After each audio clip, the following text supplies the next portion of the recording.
A special performance is happening right here in San Diego. Lady Day recounts Billie Holiday's life story through the songs that made her famous. And the story is now being played out at Emerson's Bar and Grill. Joining us now to tell us all about the performance is actress Karole Foreman. Karole, it's so good to see you. Thank you, Teresa. I'm so happy to be here. Thanks for having us. Our pleasure. Well, what a show. Everything kicked off on January 24th, just last week. How has it been? You have been blessing so many people in the county, going down to Old Town to watch the show. I am having a great time. It's great to be back home in San Diego. This is my hometown. I grew up here, and so we've had people from my high school, elementary school. I'm having people flying in from out of state, coming down from Los Angeles, and the response from the community has been extraordinary.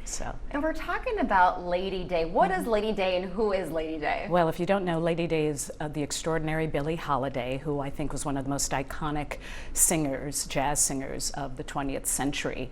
And the show takes place an evening, March of 1959, in a little intimate club called Emerson's Bar and Grill in Philadelphia.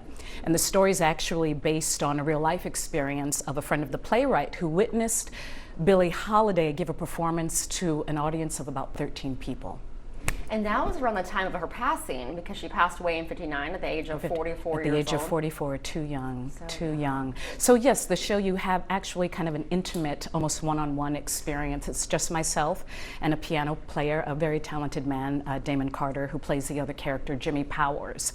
And they've been on tour. Now, Billie Holiday has had her cabaret card revoked, which means that she can't sing in any of the nightclubs in New York City because of a narcotics charge. So she has to travel out of town, and this is actually about 4 months in the show before she passes away. And so she recounts the evening, she recounts to the audience stories of her life. And it was also something called the Midnight Ramble, where performers got a little salty after midnight. So it's as if you're having a personal one-on-one experience with Lady Day's music and stories of her life. I can see you glow and light up talking about Billie Holiday. Yeah. What is it like to play her? It's a journey. This will be the 5th time that I've stepped into the role. I prepared actually for months beforehand. I worked with a wonderful vocal coach by the name of Denise Woods. She was the vocal dialect coach on a film called Underground Railroad.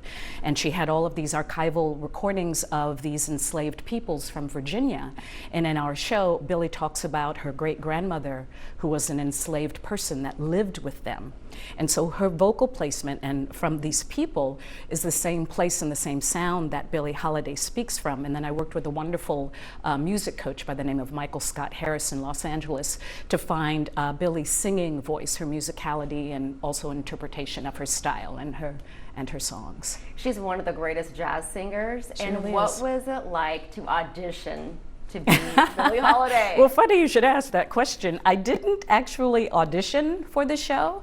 Okay. Ren T. Brown, who is the artistic director of the Ebony Repertory Theater and the director of our play, we've known each other for over 30 years, and so our paths kept crossing, but we came up through the same training program.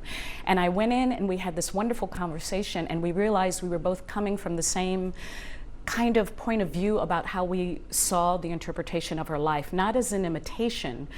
Certainly we felt it was important to acknowledge the style of her singing, acknowledge the truth of her life, but we really wanted it to be a sense of a celebration of this triumphant spirit in spite of her opioid addiction, in spite of performing during Jim Crow America. This was a woman we remember 60 years later because of her artistry, because of what she transcended in her life through her own particular gift of her voice and her storytelling. And I think she's a wonderful example of the best of us. And so it's really a celebration of her life and her work. See, and the role was meant for you. God willing. I feel so very great. Fortunate. I'm so excited, and just to be home to be able to share this story. And I'm glad. I think it's always also going to make people curious about her story, and I think people will have a deeper appreciation for her as a human being, as an artist, knowing what she went through and what she survived and what she transcended in spite of all of the obstacles in her life, to celebrate her genius. Is wonderful. Well, we want everyone to see the show. It kicked off last week and it runs until February 18th in Old Town. Tickets are $35. Where can people get tickets, and where exactly is it?